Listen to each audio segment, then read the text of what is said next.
தரப்பினரும் அரசியல் கட்சி தலைவர்களும் திரைப்பிரபலங்களும் அங்கு அஞ்சலி செலுத்தி வரக்கூடிய காட்சிகளை பார்த்து வருகிறோம். இதற்கு பின்னர் அருகில் உள்ள கண்ணமாப்பேட்டை மைதானத்தில் அவருக்கான இறுதிச் சடங்குகள் நடைபெறவிருக்கின்றன. வெற்றி துரைசாமியின் உடல் அவருடைய சிஎஜி நகர் இல்லத்துக்கு கொண்டு வரப்பட்டு அங்கு பல்வேறு தரப்பினரும் அஞ்சலி செலுத்தி வருகிறார்கள். முதலமைச்சர் மு க ஸ்டாலின் அங்கு அவருடைய உடலுக்கு அஞ்சலி செலுத்துவதற்கு வந்திருக்கிறார். உடன் அமைச்சர்கள் மா சுப்பிரமணியன், சேகர்பாபு அவர்களும் உடன் இருக்கிறார்கள். இந்த நேரடி காட்சிகளை பார்த்துக் கொண்டிருக்கிறோம்.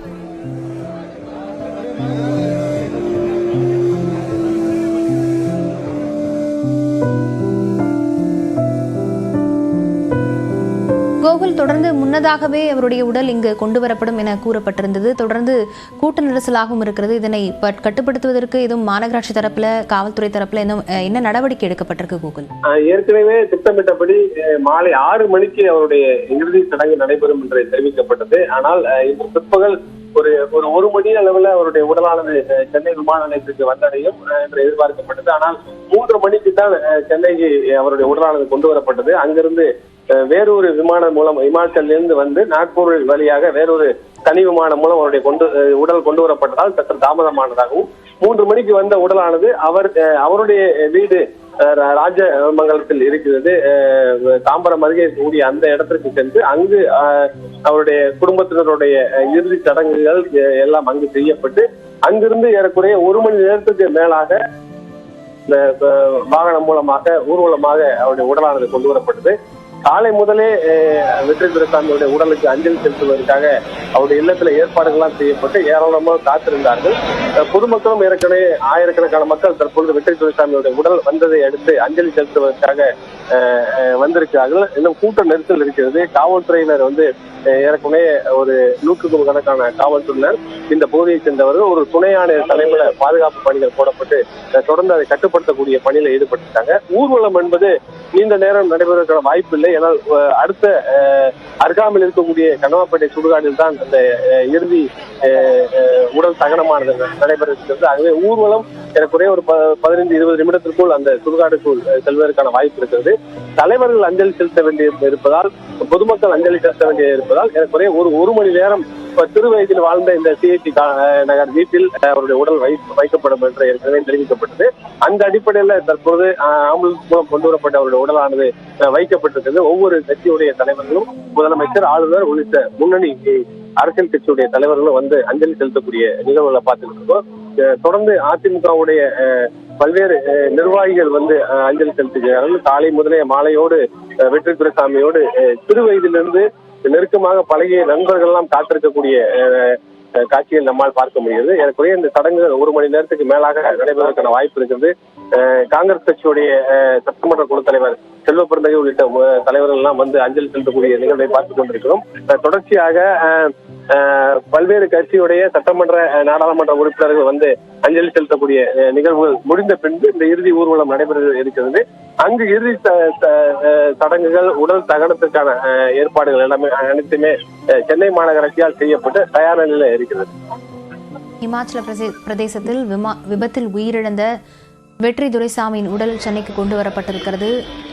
அங்கு அவருடைய இல்லத்தில் சிஐடி நகர் இல்லத்தில் அஞ்சலிக்காக வைக்கப்பட்டிருக்கிறது. இன்னும் சற்று நேரத்தில் கண்ணமாப்பேட்டை மைதானத்தில் அவருக்கான இறுதிச் சடங்குகள் நடைபெறவிருக்கின்றன. அரசு உயரதிகாரிகளும் தற்போது அரசு செயலாளர் ஆர் ராதாகிருஷ்ணன் அவர்களும் அங்கு அவருக்கு அஞ்சலி செலுத்தக்கூடிய நேரடி காட்சிகளை பார்த்துக் கொண்டிருக்கிறோம். நாம் தமிழர் கட்சி ஒருங்கிணைப்பாளர் சீமான் முன்னதாக அஞ்சலி செலுத்தியிருந்தார். அதற்கு பின்னதாக பாஜக மாநில தலைவர் அண்ணாமலை அவர்களும் அங்கு அவருக்கு அஞ்சலி செலுத்தியிருந்த நேரடி காட்சிகளை பார்த்தோம். திரைப்பிரபலங்களும் இதே போல பல்வேறு தரப்பினரும் வெற்றி துரைசாமியின் உடலுக்கு அஞ்சலி செலுத்தி வருகிறார்கள். வெற்றி துரைசாமியின் உடலுக்கு முதலமைச்சர் மு க ஸ்டாலின் அஞ்சலி செலுத்தியிருந்தார். அவருடன் அமைச்சர்கள் சேகர்பாபு, மா சுப்பிரமணியன் ஆகியோரும் வந்திருந்தனர்.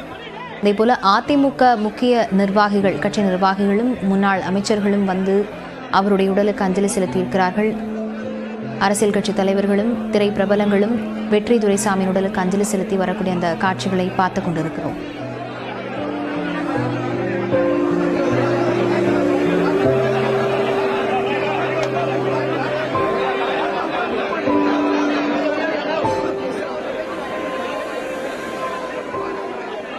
கோகுல், வேறு யாரேனும் அரசியல் கட்சி பிரபலங்கள் இன்னும் வரவிருக்கிறார்களா? எவ்வளவு நேரம் அஞ்சலி செலுத்துவதற்கு வைக்கப்படவிருக்கிறது? எப்பொழுது கண்ணமாப்பேட்டை மயானத்துக்கு கொண்டு செல்லப்படவிருக்கிறது அவருடைய உடல்?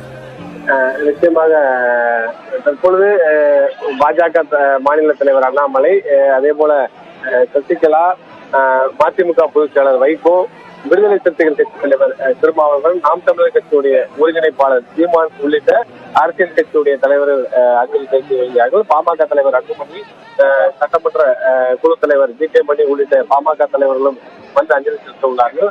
அது மட்டுமல்லாமல் அதிமுகவுடைய மூத்த தலைவர்கள், முன்னணி தலைவர்கள், முன்னாள் அமைச்சர்கள் அஞ்சலி செலுத்தக்கூடிய நிகழ்வுகள் நடைபெற்றுக் கொண்டிருக்கிறது. ஏறக்குறைய 1 மணி நேரம் இந்த நிகழ்வுகள் நடைபெறுவதற்கான வாய்ப்பு இருப்பதாக அவர்களுடைய உறவினர்களிடம் பேசும்போது தகவலாக இருக்கிறது. முதலமைச்சர், ஆளுநர் உள்ளிட்டவர்கள் அஞ்சலி செலுத்துகிறார்கள். தொடர்ந்து இங்கிருந்து கண்ணமாப்பேட்டை சுடுகாட்டிற்கு ஊர்வலமாக எடுத்துச் செல்வதற்கான ஏற்பாடுகள் செய்யப்பட்டிருக்கிறது. அந்த ஏற்பாடுகள் படி நம்ம 1 மணி நேரத்துக்கு பின்னர் இங்கிருந்து அவருடைய உடல் எடுத்துச் செல்லப்பட்டு அங்கு உடல் தகனம் செய்வதற்கான ஏற்பாடுகள் எல்லாம் செய்யப்பட்டிருக்கிறது. அந்த இறுதி சடங்குகளிலையும் ஆயிரக்கணக்கான மக்கள் அந்த ஊர்வலத்துல கலந்து கொள்வார்கள் என தெரிகிறது. அதற்கான ஏற்பாடுகளும் செய்யப்பட்டது. ஏறக்குறைய 100கணக்கான போலீசார் சாலையை இருபுறத்திலும் நின்று போக்குவரத்தை ஒழுங்கு செய்வதிலும் பொதுமக்களை கட்டுப்படுத்தக்கூடிய பணியில ஈடுபட்டிருக்காங்க. அடையார் துணை ஆணையர் தலைமையில இந்த பாதுகாப்பு பணியானது மேற்கொள்ளப்பட்டிருக்கிறது. தொடர்ச்சியாக இன்னும் 1 மணி நேரம், ஏனென்றால் அவருடைய உடல் என்பது 8 நாட்களுக்கு பின்னர் அந்த சட்லஜ் நதியில் இருந்து மீட்கப்பட்டிருக்கிறது. அழுகிய நிலையில மீட்கப்பட்டது. எம்பார்மிங் செய்து தான் அவருடைய உடலானது ஒப்படைக்கப்பட்டது. சரியாக இன்று காலை மருத்துவ குறிப்புப்படி இன்று காலை 2 மணிக்கு அந்த எம்பார்மிங் செய்யப்பட்டிருக்கிறது.